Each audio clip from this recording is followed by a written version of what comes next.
네, 안녕하세요. 김진영 변호사입니다. 오늘은 법인의 소멸에 대해서 설명드리겠습니다. 법인의 소멸이란 사람으로 치면 사망하는 거죠. 그래서 없어지는 겁니다.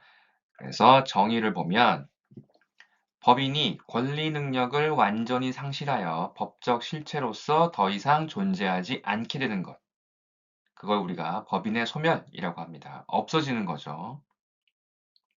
자, 권리 능력이 인정되는 권리의 주체, 는 사람이고 사람은 크게 자연인, 정말 사람, 휴먼 그런 자연인과 법인으로 구분할 수가 있고 자연인은 생존한 동안, 즉 태어나서 사망하기 전까지 권리 능력이 인정됩니다. 그래서 출생을 하면, 태어나면 그 즉시 자동으로 권리 능력이 인정되고요. 사망을 하면 사망하는 그 즉시 권리 능력이 소멸합니다. 이렇게 자연인이 사망하면 권리 능력을 상실하듯이 법인도 소멸, 없어지면 권리 능력도 같이 상실하게 되는 것이죠. 자, 그런데 법인은 이렇게 권리 능력이 상실되는 소멸로 가려면 자연인과 달리 단계적으로 없어지게 됩니다. 자연인은 살아있다가 사망하면 사망하는 그 즉시 그 순간 바로 권리 능력이 소멸해요. 그러니까 병원에서 사람이 사망을 하면 옆에 의료진이 몇 년, 몇 월, 몇 시, 몇 분, 몇 초 사망하셨습니다. 이렇게 얘기하죠. 그 몇 시, 몇 분, 몇 초, 그 시간, 그 즉시 권리 능력이 소멸돼요. 상실됩니다. 그런데 법인은 사람과 다르죠. 법인한테 사망이 어디 있겠어요? 그렇죠. 그래서 법인은 단계적으로 소멸하게 됩니다. 그래서 크게 해산, 청산, 소멸 이렇게 3단계를 거치게 됩니다. 그래서 해산이 되면 그 다음에 청산 단계를 거쳐 최종적으로 소멸하게 됩니다. 자, 먼저 해산이라는 거는 흩어지는 거죠. 흩어지는 거. 그러니까 쉽게 얘기하면 법인, 설립된 법인이 이제 어떤 해산 사유, 흩어질 사유가 발생해서 자, 이제 그만 우리 법인 없앱시다. 헤어집시다. 예, 소멸시킵시다. 라고 하는 게 해산입니다. 아시겠죠? 그래서 법인의 본래 목적 수행을 위한 활동을 정지하고 청산 단계로 진입하는 상태입니다. 해산은. 그러니까 소멸시키기로 결정한 거예요. 해산은. 자, 해산을 하면 그 즉시 소멸하는 게 아니라 그 다음으로 청산 단계에 들어가게 됩니다. 왜 그럴까요? 자, 법인은 존재하는 동안 목적한 사업을 수행하면서 여러 가지 일을 했겠죠. 근데 그걸 다 마무리 못했으면 남아있는 업무, 즉 잔무가 있을 수도 있고요. 또 받을 돈, 채권, 반대로 갚아야 될 돈, 채무 이런 것도 있고 그리고 만약에 법인이 에, 자산을 가지고 있으면 재산을 가지고 있으면 그것도 정리를 해야겠죠. 그래서 저희 채널 이름처럼 에, 법인의 잔무라든가 재산관계 이런 거를 완전히 제로 베이스로 제로로 만들어야 뒤탈이 없겠죠. 그렇게 하는 절차, 단계가 바로 청산 단계입니다. 그래서 청산이란 해산한 법인, 즉 흩어지기로 결정한 법인이 잔무, 남아있는 업무를 처리하고 재산을 정리하여 완전히 소멸할 때까지의 절차, 그걸 우리가 청산이라고 합니다. 그러니까 완전히 제로로 만드는 거예요. 제로로. 아시겠죠? 그렇게 해서 청산이 다 완결이 되면 제로가 되겠죠. 남아있는 업무도 없고, 뭐 받을 돈, 뭐 갚을 돈 다 정리하고, 재산도 자리 찾아가고, 그러면 완전히 제로가 되면 비로소 법인은 소멸하게 됩니다. 그래서 청산사무가 실질적으로 종료된 시점에 권리 능력이 확정적으로 상실됩니다. 아시겠죠? 근데 여기서 실질적으로 종료되었다 라는 말이 있죠. 이게 굉장히 중요한데 여기에서 그냥 청산사무가 종료된 시점이라고 하지 않고 실질적으로 종료된 시점이라고 써 있는 이유는 형식적으로 청산 다 끝났습니다.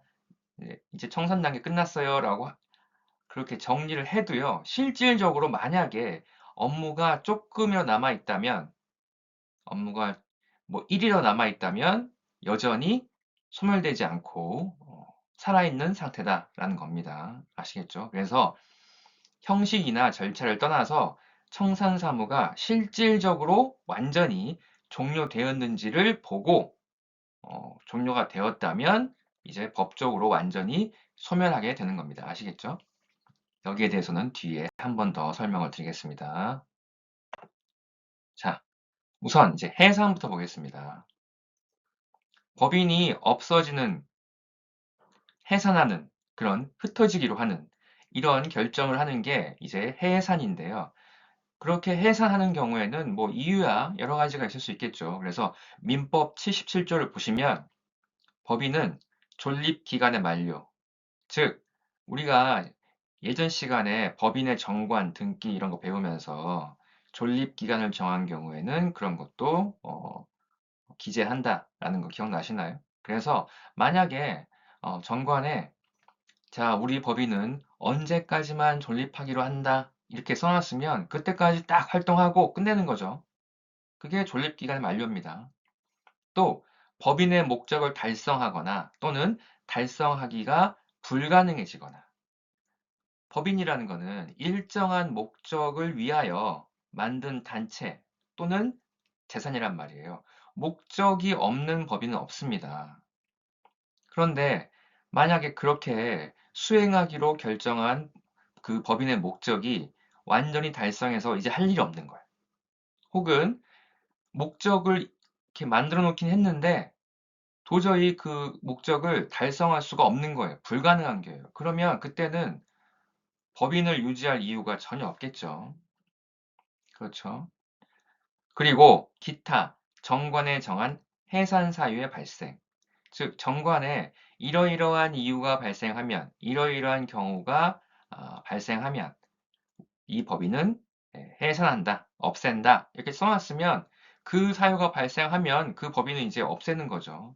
이렇게 예, 정관에 정한 사유라든가 법인의 목적 달성이 불가능한 경우라든가 이러한 경우들로 법인은 해산할 수도 있고요. 또 뒤에 보시면 파산 또는 설립 허가의 취소가 나오죠. 이런 정관에 정한 사유가 아니라고 하더라도 파산이 뭘까요? 파산. 여러분 쉽게 뭐 보통 살면서 아, 나 파산했어. 파산 이렇게 쉽게 얘기하는데 파산이라고 하는 거는 간단히 얘기해서 내가 가지고 있는 재산 가지고는 빚을 갚을 수 없는 상태, 즉 채무 초과 상태를 우리가 파산이라고 합니다. 그러니까 빚을 갚을 수가 없는 상태인 거죠. 내가 가지고 있는 돈 가지고는. 그게 파산이에요. 법인이 가지고 있는 재산으로는 법인의 채무를 변제할 수 없는 상황이 되면 이때는 법인을 유지할 수가 없겠죠. 그래서 파산 상태에 빠지면 법인이 이제 해산됩니다. 또 법인은 우리가 앞에서 배웠지만 정관을 작성하고 주무관청에 허가를 받아 등기를 하면 설립을 하죠. 그렇죠. 그런데 만약에 주무관청에서 법인을 설립하라고 내준 허가를 취소하면 어떻게 했어요? 그 법인은 존재할 수가 없겠죠. 그러면 이제 없어지는 거죠.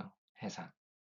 자, 이러한 이유로 이제 법인은 해산 될 수가 있습니다. 자, 이 항을 보시면 사단법인에 적용되는 특수한 조항인데요. 사단법인 같은 경우에는 이렇게 앞에 있는 정관상 사유나 해산 사유, 파산, 설립허가의 취소 이런 해산 사유 외에도 사원이 없게 되거나 그러니까 사단법인이라는 거는 사람들의 단체, 사원들의 단체잖아요. 그런데 그 사단법인을 구성하는 사원이 없어요. 그럼 유지할 수가 없죠.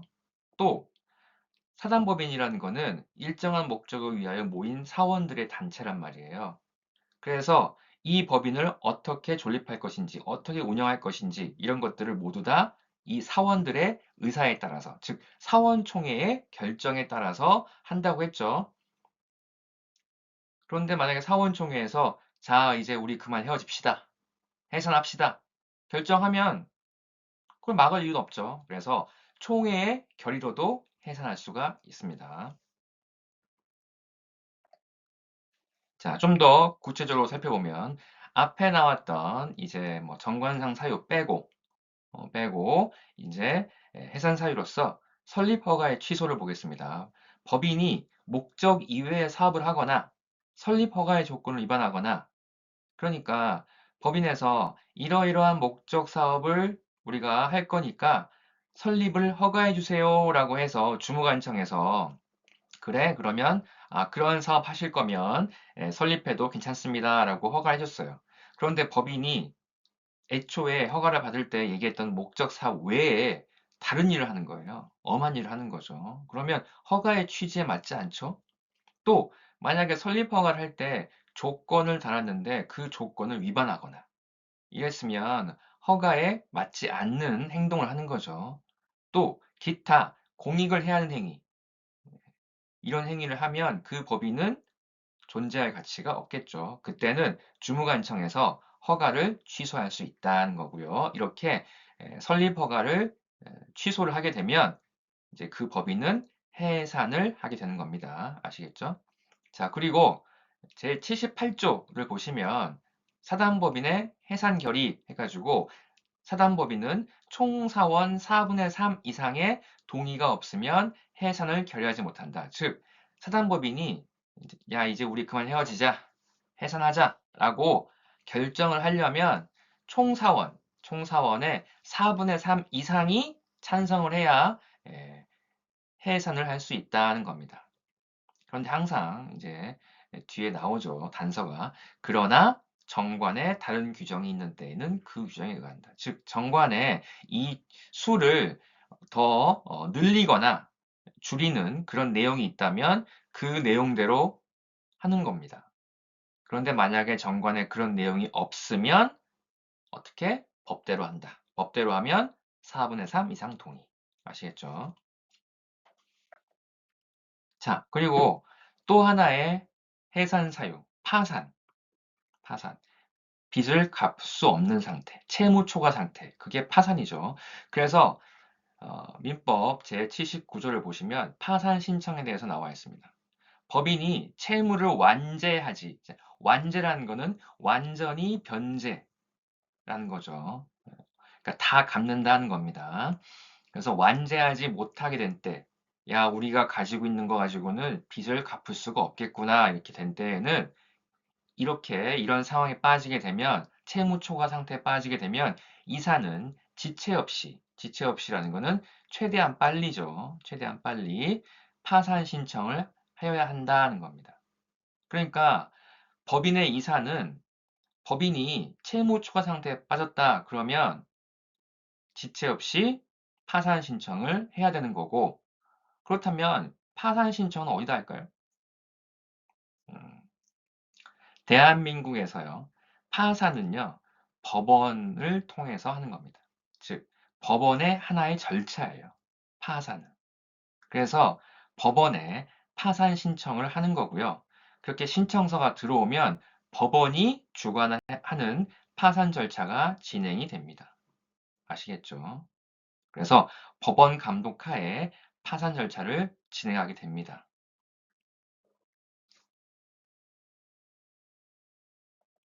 자, 그리고 이렇게 해산하기로 했으면 그냥 의사결정만 하고 해산하자, 흩어지자, 없애자 라고만 하고 그냥 알아서 할 게 아니고요.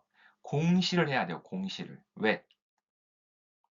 제3자, 외부인들을 보호하기 위해서입니다.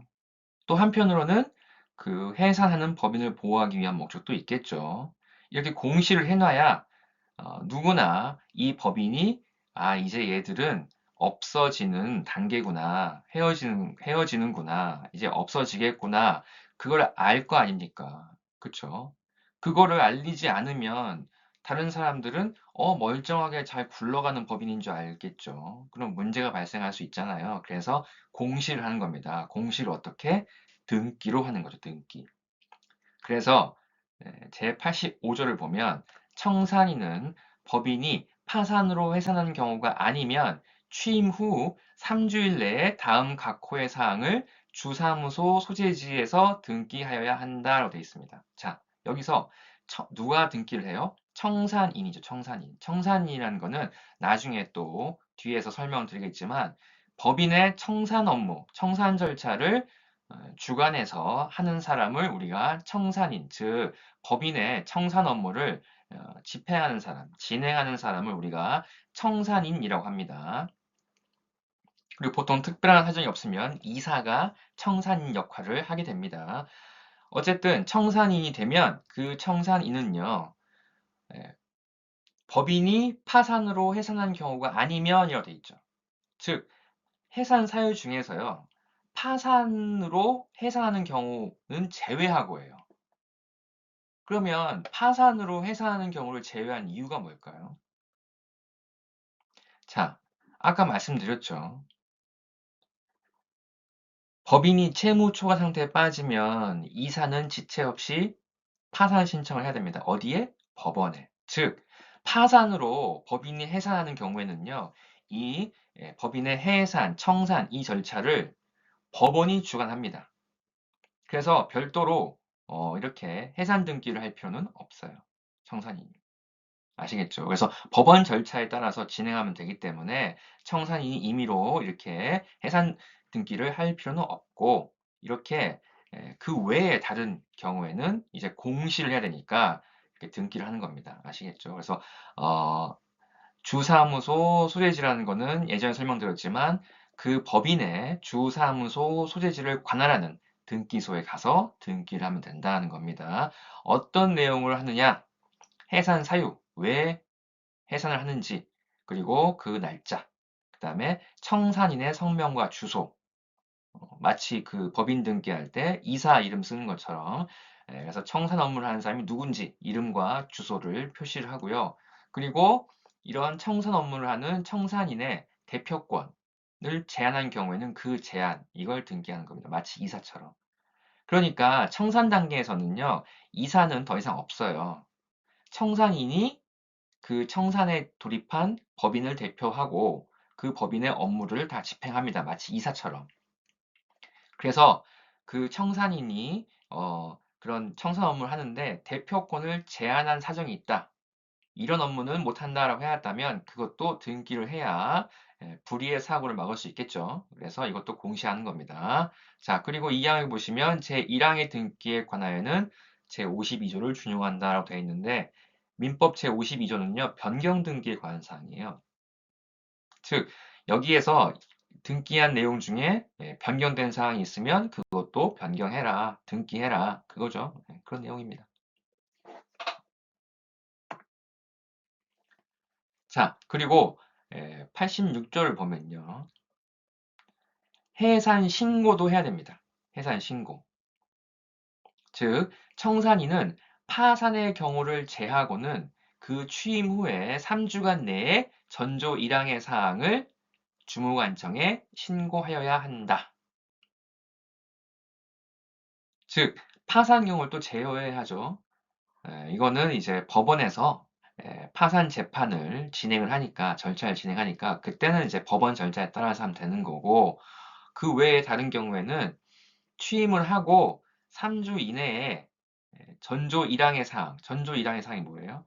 그 해산 등기했던 그 내용이죠. 해산 사유라든가 연원일, 그다음에 청산인 성명 주소, 대표권 제한이 있으면 제한 이런 것들을 주무관청에도 신고해라 그겁니다. 관청에 우리 해산합니다 이렇게 신고하여야 한다니까 당연히 의무사항이죠. 신고해야겠죠. 그래서 다시 정리하자면 청산인은 뭘 해야 돼요? 예, 해산을 하게 되면 해산 등기도 해야 되고 해산 신고도 해야 된다는 겁니다.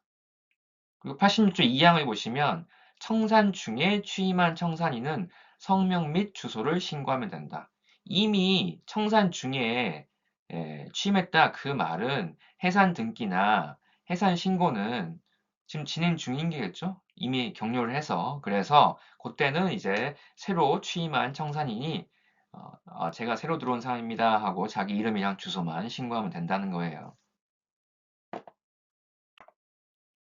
자, 그래서 이렇게 동네방네 우리 이제 없어집니다라고 해서 해산해요. 그리고 해산 등기도 하고 해산 신고도 하고 그렇게 했으면 이제 본격적으로 정리하는 절차에 돌입하게 됩니다. 그게 청산이죠.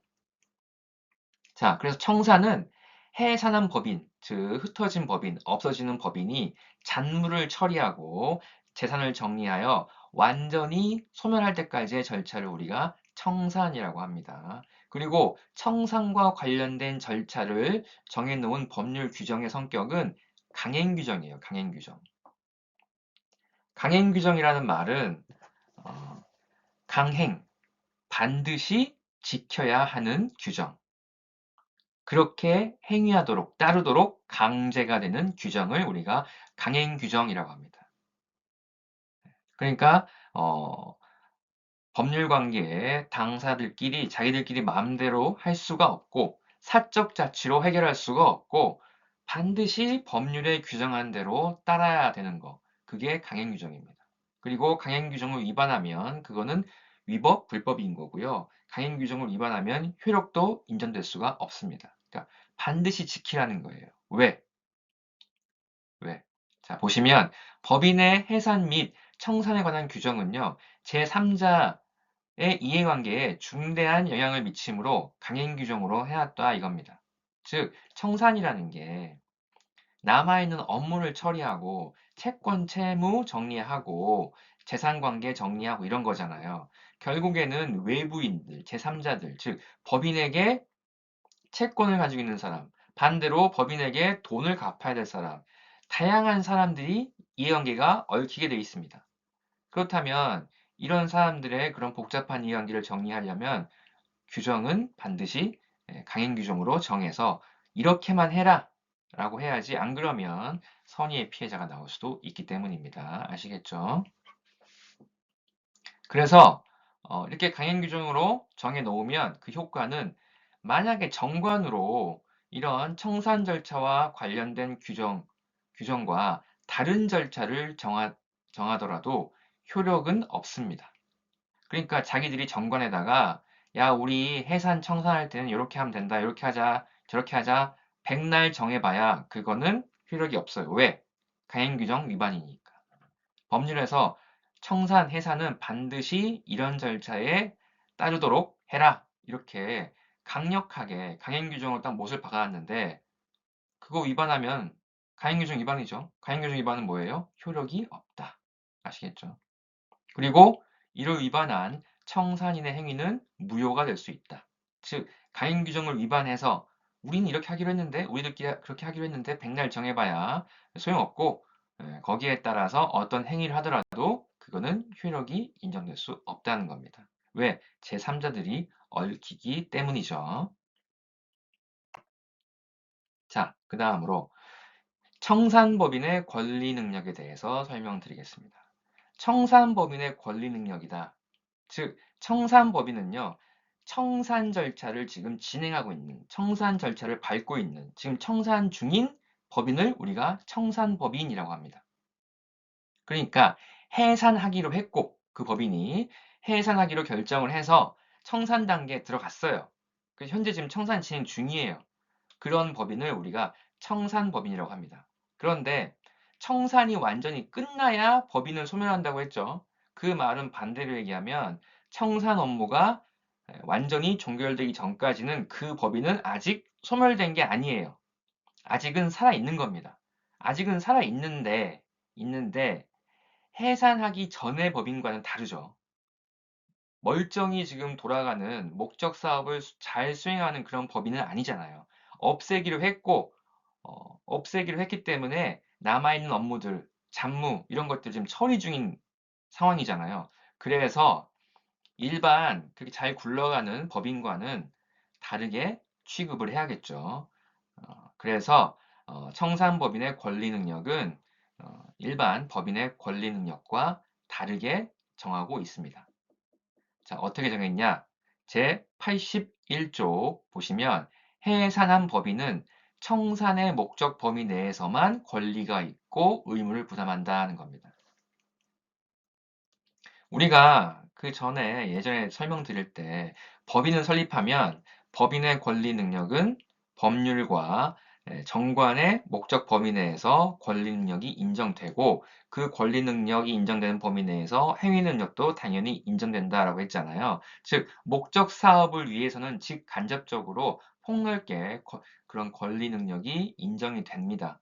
그런데 법인이 이제 해산하기로 했으면 그때는 그렇게 종전처럼 마음대로 다 할 수는 없고요.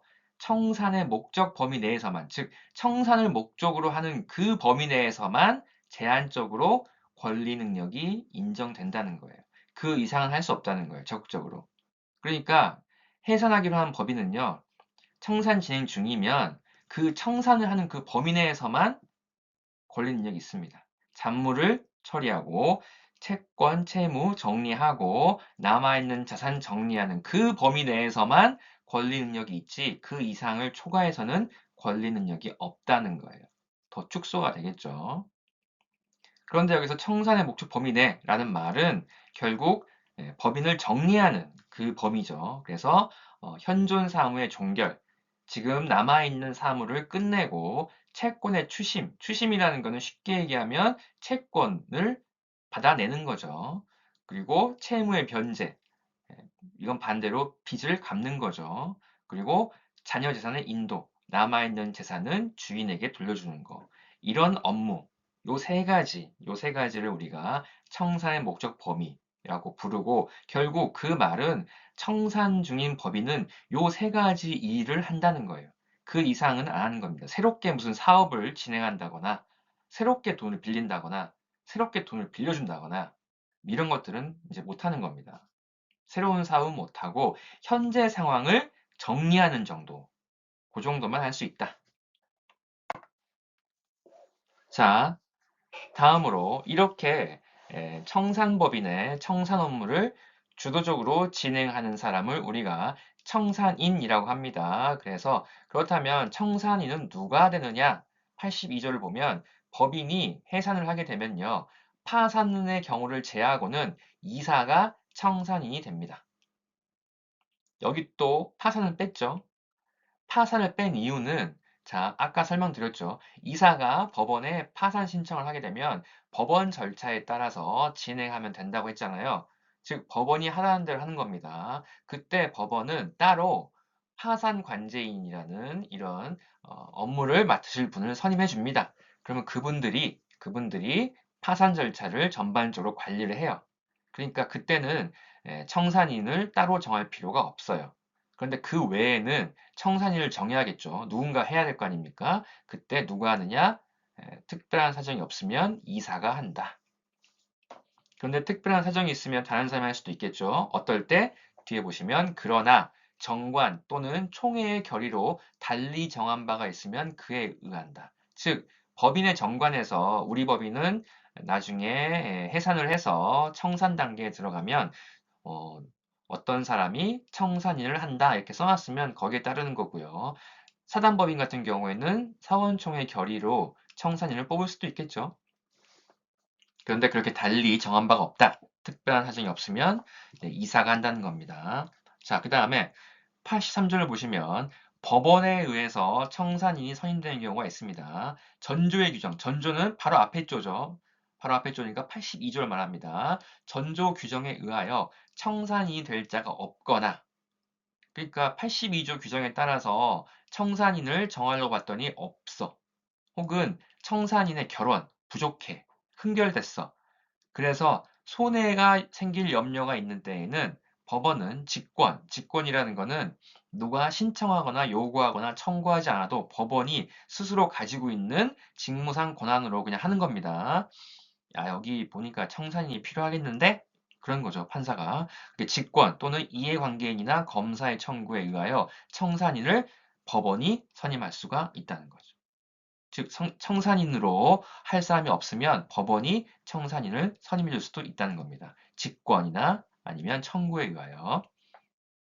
자, 그 다음에 이렇게 선임이 됐는데 84조를 보시면 법원에 의한 청산인의 해임, 자르는 거죠. 해임이면. 그래서 중요한 사유가 있는 때에는 법원은 직권 또는 이해관계인이나 검사의 청구에 의하여 청산인을 해임할 수도 있습니다. 즉 중요한 사유. 그 중요한 사유라는 건 뭐겠어요? 반드시 이 청산인을 해임할 수밖에 없는 사유가 되겠죠. 그대로 두면 안 되겠다. 이런 중요한 사유. 그런 사유가 있는 경우에는 법원이 직권, 자기 맘대로, 직무상 권한으로 마음대로 쟤는 못 쓰겠네 이렇게 하면 자를 수도 있다는 겁니다. 혹은 이해관계인이나 검사가 저 청산인은 안 됩니다. 쟤 잘라야 돼요 라고 청구를 하면 해임도 할 수 있습니다. 법원은. 자, 이렇게 선임된 청산인이 하는 일은 뭘까? 그래서 87조를 보시면 청산인의 직무가 나와 있습니다. 그래서 청산인의 직무는 현존 사무의 종결, 현재 남아있는 사무를 종결, 끝내는 거, 그리고 채권 추심, 그래서 받을 돈 있으면 받고요. 채무의 변제, 갚을 돈 있으면 갚고, 그 다음에 자녀 재산의 인도, 남아있는 재산이 있으면 그걸 주인한테 돌려주고, 뭐 이런 것들, 이런 업무를 다 한다는 겁니다. 그리고 이 항에 보시면 청산인은 전항의 직무를 행하기 위하여 필요한 모든 행위를 할 수 있다. 이런 직무를 수행하기 위해서는 직간접적으로 필요한 행위들까지는 할 수 있다는 겁니다. 자, 그 다음에 이거는 참고로 간단히 이제 짚고만 넘어갈 건데요. 청산인에 대한 준용 규정들이 있습니다. 자, 이게 뭐냐면 청산인은 청산 절차에서 법인의 청산 업무를 담당하는 사람인데 이거는 마치 법인의 이사와 같은 역할을 한다고 볼 수 있습니다.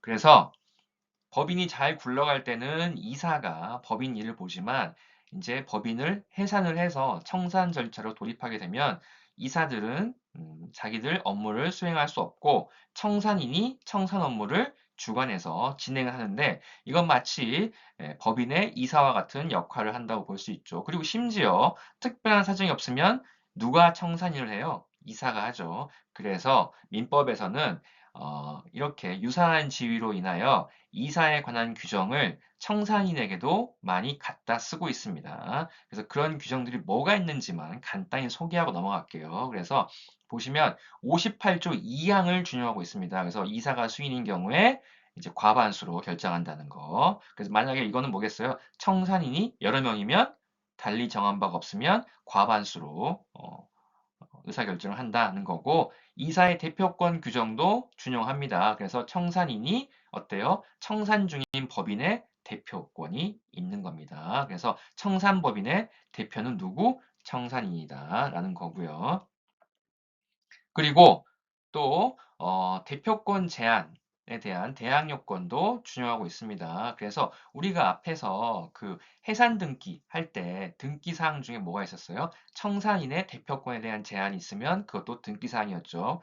그렇게 등기를 해야만 어떤 효과가 있어요? 공시를 함과 동시에 제3자에게 대항할 수도 있다는 겁니다. 이건 마치 이사의 대표권 제한의 대항 요건과 같죠. 그래서 이 민법 제60조를 갖다 쓰고 있습니다. 그리고 마찬가지로 청산인의 경우에도 직무대행자를 정할 수 있고요.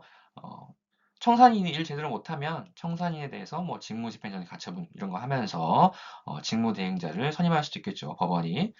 그리고 당연히 청산인도 선량한 관리자의 주의로 일을 잘 처리해야겠죠. 그래서 이것도 갖다 쓰고 있고요.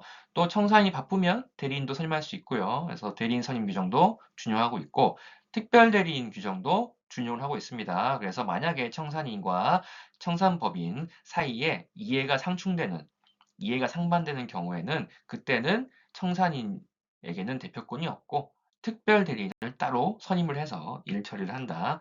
이것도 준용을 하고 있습니다. 자, 그리고 임무 혜택 규정도 준용하고 있어요. 그래서 이사가 일을 잘못하면 임무를 게을리하면 손해배상 책임이 있었죠. 마찬가지로 청산인도 그 임무를 게을리하면 청산법인에 대해서 손해배상 책임도 있습니다. 그리고 임시총회 규정도 준용을 하고 있습니다. 그래서 청산인도 이사와 마찬가지로 임시총회 소집을 할 수가 있는 권한이 있습니다. 자, 그런데 그 이사의 규정들 중에 이렇게 준용하지 않는 규정이 있습니다. 그래서 임시이사의 선임, 이 규정은 준용하지 않고 있습니다. 그래서 임시 청산인은 없겠죠. 네, 그런 건 없고요. 청산인이 없으면 법원이 직권 또는 청구에 의하여 청산인을 선임하면 되니까 바로 임시의사를 할 필요 없이. 왜 그럴까요?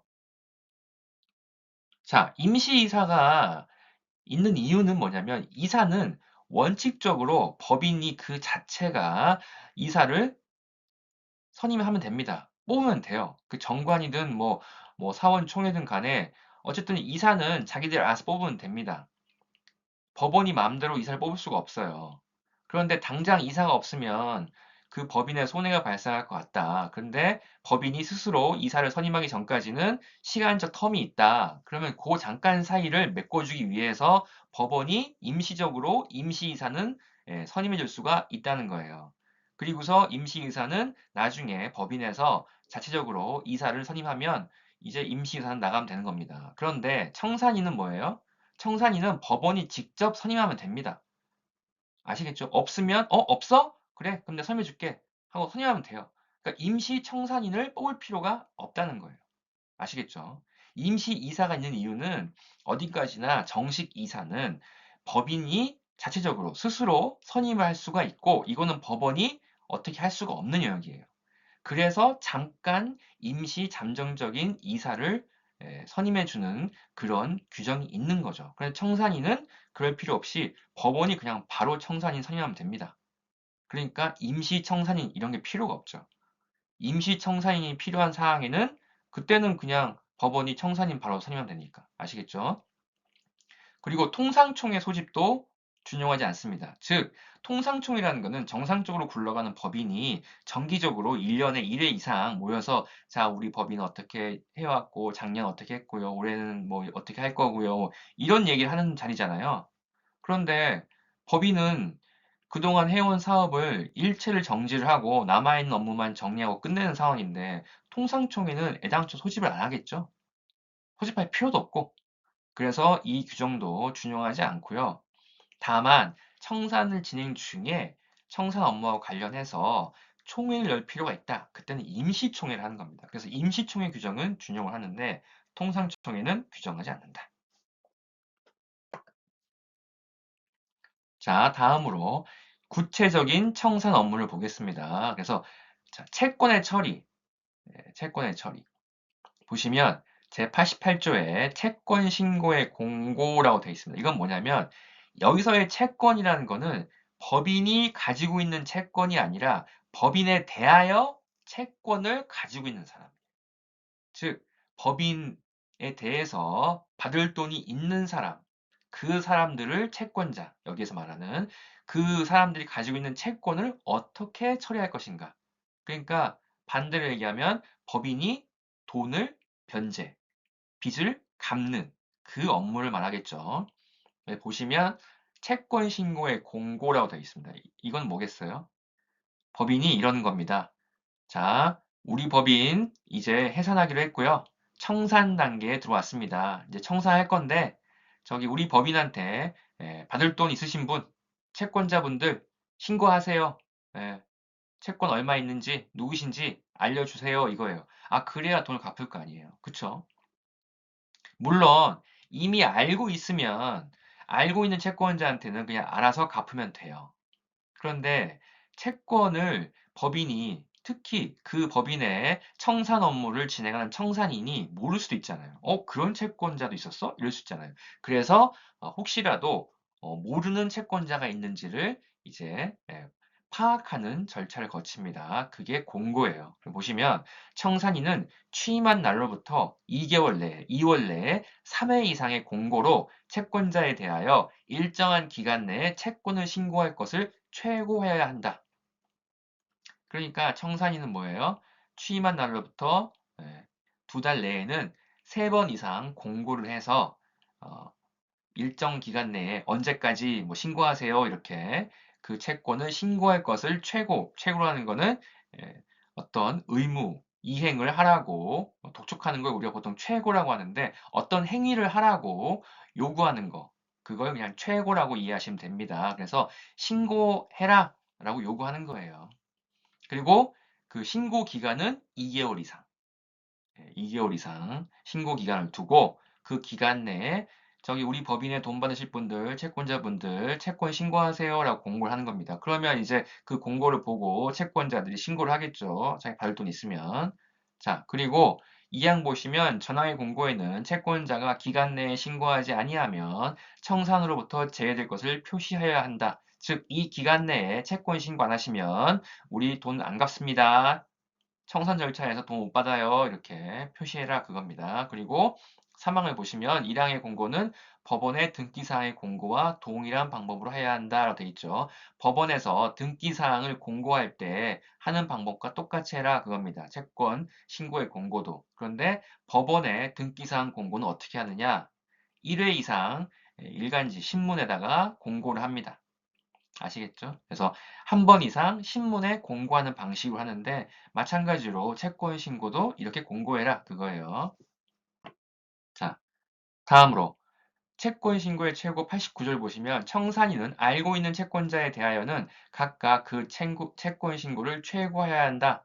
알고 있는 채권자는 청산으로부터 제외하지 못한다. 그러니까 이미 청산인이 알고 있어요. 채권자를. 법인이 돈을 갚아야 될 채권자가 누군지를 알고 있습니다. 그러면 알고 있잖아요. 알고 있으니까 그 공고가 아니라 개별적으로 그 채권자한테 요구하라는 거예요. 너 채권 얼마니? 우리가 얼마를 갚으면 되니? 이렇게 우리한테 알려줘. 이렇게 요구해라 그겁니다. 개별적으로 아시겠죠? 그리고 이미 알고 있는 채권자는 어, 청산에서 제외할 수 없고 돈을 반드시 변제해라 그겁니다. 자, 그리고 90절을 보시면 채권 신고 기간 내 변제 금지. 그래서 채권을 신고하는 기간 동안에는 채권자들한테 변제를 못 합니다. 당연하죠. 자, 이런 겁니다. 청산인이 알고 있는 채권자가 있어요. 그러면 그 알고 있는 채권자한테 개별적으로 채권 신고를 요구합니다. 선생님, 채권 얼마인지 저희한테 알려주세요. 이렇게. 그리고 만약에 모르는 채권자가 있을 수 있잖아요. 그래서 그때는 공고를 해서 채권 기간, 신고 기간, 뭐 며칠, 언제까지 채권 신고하세요. 공고를 한 다음에 그렇게 그때 신고가 들어온 채권자들을 이제 포함해서 변제를 하면 되겠죠. 그런데 이 기간 동안에는 변제를 하면 안 되겠죠. 예. 왜냐하면 다 채권자가 누군지를 전부 파악하고 전체 채권액이 얼마인지를 다 알아내야 그 다음에 채권 채무를 어떻게 갚을 건지를 정리를 해서 일 처리할 거잖아요. 그쵸? 그래서 그 기간 동안은 일단 변제는 금지입니다. 채권자 파악, 채권액 파악이 끝날 때까지. 아시겠죠?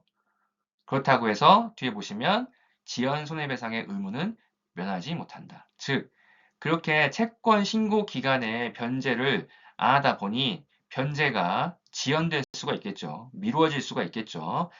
그때, 그때 지연된 만큼 손해를 배상해라 그겁니다. 아시겠죠? 예.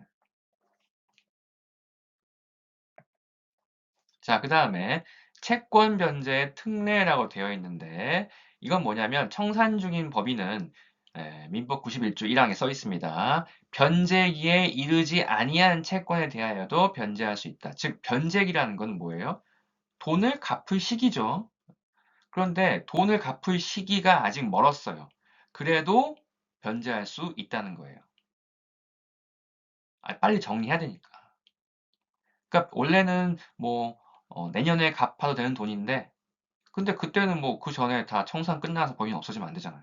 그쵸? 그래서 아직 변제할 때가 오지 않아도 미리 변제할 수 있다는 겁니다. 그리고 만약에 변제기에 이르지 않은 채권이 있는데 조건 있는 채권, 조건이 딸리는 채권이라든가 아니면 존속기간이 불확정한 채권, 기간이 불확정한다거나 기타 가액이 불확정. 그러니까 이 채권액이 얼마인지를 딱 알 수가 없는 거예요.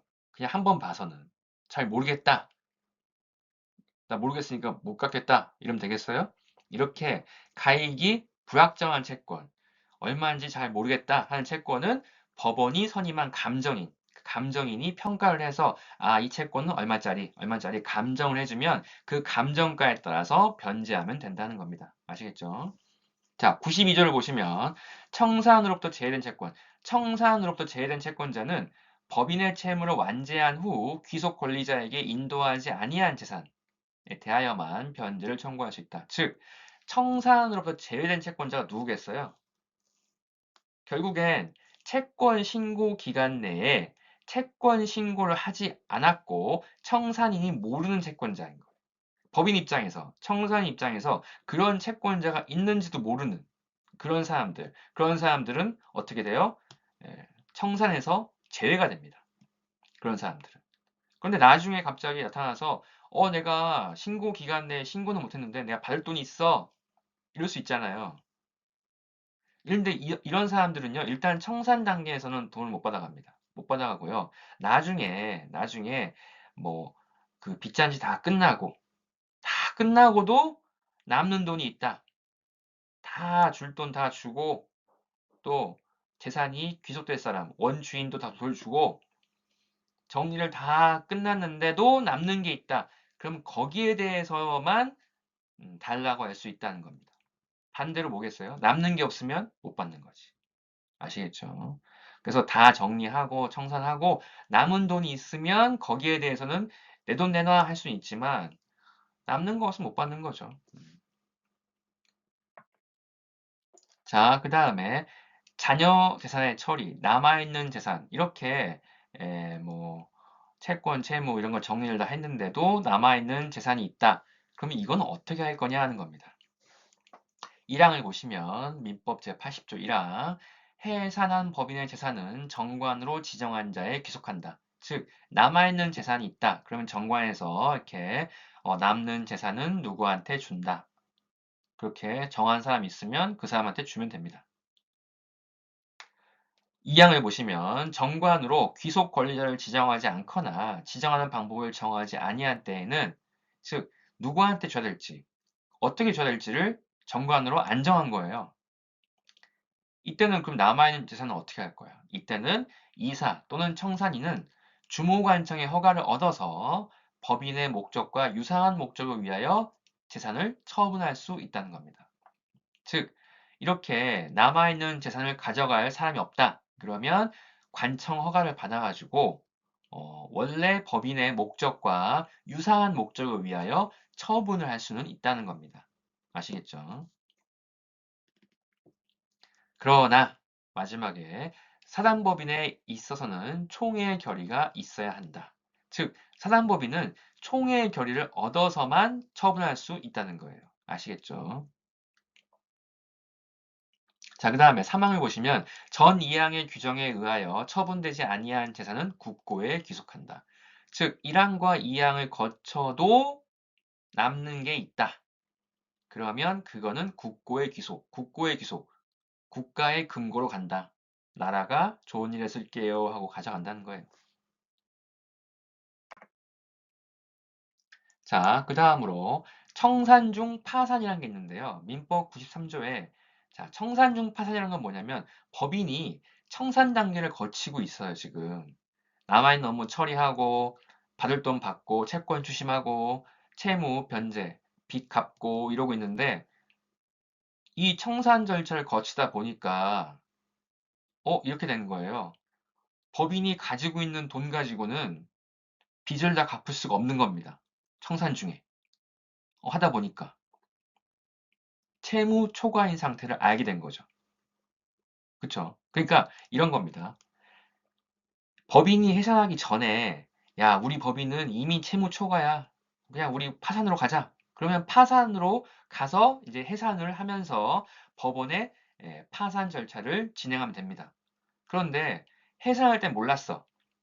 그리고 청산을 그냥 하기로 한 거예요. 그 청산인이 청산 절차를 이제 진행하고 있는데 진행하다 보니까 채무 초과인 거야. 우리 법인은 돈이 너무 없네. 채무가 너무 많네. 빚을 갚을 수가 없네.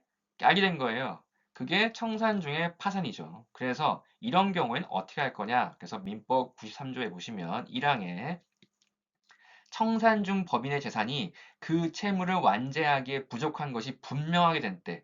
그러니까 청산을 하고 있는데 채무 초과인 거예요. 채무를 완전히 우리가 변제할 수가 없겠다.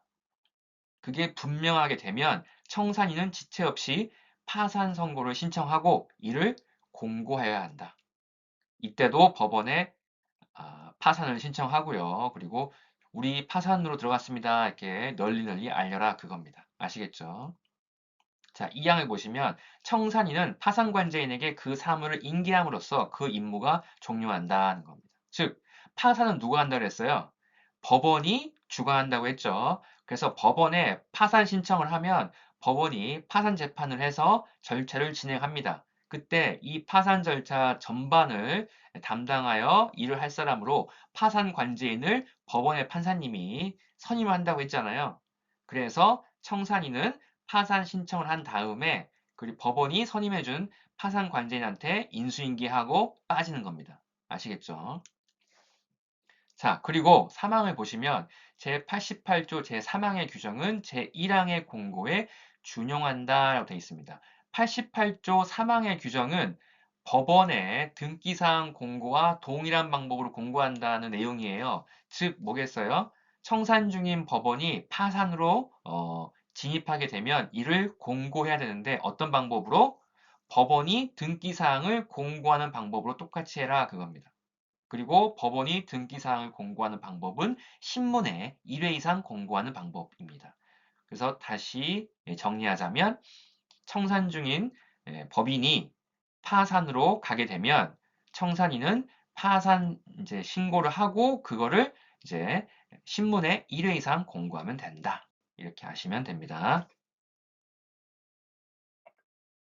자, 이렇게 청산 업무를 쭉 진행을 했습니다. 그래서 결국 이제 청산 업무가 다 완료가 되면 청산이 끝나게 되면 끝났다고 이제 일처일도 해야겠죠. 그래서 민법 제94조를 보시면 청산이 종결한 때에는 청산인은 3주 내에 등기도 하고 주무관청에 신고하여야 한다.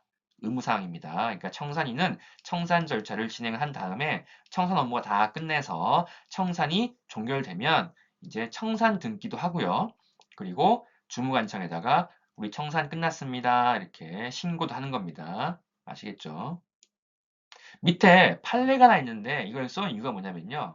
자, 아까 우리가 소멸이라는 것이 청산 업무가 실질적으로 종료되었을 때 그제서야 비로소 법인은 소멸한다라고 했잖아요. 그것과 이제 연관된 내용입니다. 그래서 청산 종결 등기가 격려가 되었어요. 그런데 실질적으로 청산 사무가 종료되었다고 할 수 없는 경우, 그러니까 아직 남아있는 거예요. 그러니까 등기나 신고는 했는데 실질적으로 아직 사무가 남아있는 겁니다. 종료가 안 돼 있어요. 그때는 소멸하지 않고 여전히 청산법인으로 존속한다. 즉, 청산법인으로서 권리 능력이 인정된다는 겁니다. 그런 취지로. 아시겠죠? 그래서 소멸은 청산사무가 실질적으로 형식이 아니라 등기를 했냐, 신고를 했냐가 중요한 게 아니라 실질적으로 청산사무가 완전히 종결되었는지, 완료되었는지를 보고 판단한다는 겁니다. 아시겠죠? 자, 그리고 제95조를 보면 법인의 해산 및 청산은 법원이 검사 감독한다. 그러니까 결국 법인의 해산이나 청산도요, 법원이 검사하고 감독한다는 겁니다. 왜 그러겠어요? 법인의 해산과 청산은 제3자들의 이해관계와 얽혀있기 때문에 규정 자체도 다 강행 규정이고 법원이 관리 감독을 한다는 겁니다. 아시겠죠? 그래서 청산인도 법원이 선임할 수 있고 해임도 할 수 있잖아요. 그렇죠? 자, 그래서 오늘은 법인의 소멸, 사람으로 치면 사망하는 거와 마찬가지죠. 그래서 법인이 이제 권리 능력을 상실해서 완전히 없어지는 법인의 소멸에 대해서 설명드렸습니다. 뒤에 청산인의 역할이라든가 청산 단계에서의 구체적인 내용들을 제가 다 설명하느라고 시간이 좀 많이 걸렸는데 사실 시험에는 그렇게 많이 나오는 부분은 아니지만 그래도 어떻게 굴러가는지를 파악은 하고 있는 게 좋아서 일단 참고용으로라도 설명을 드렸습니다. 그래서 1시간이 뭐 다 돼가는데 뭐 오랜 시간 수업 듣느라고 고생 많았습니다. 감사합니다.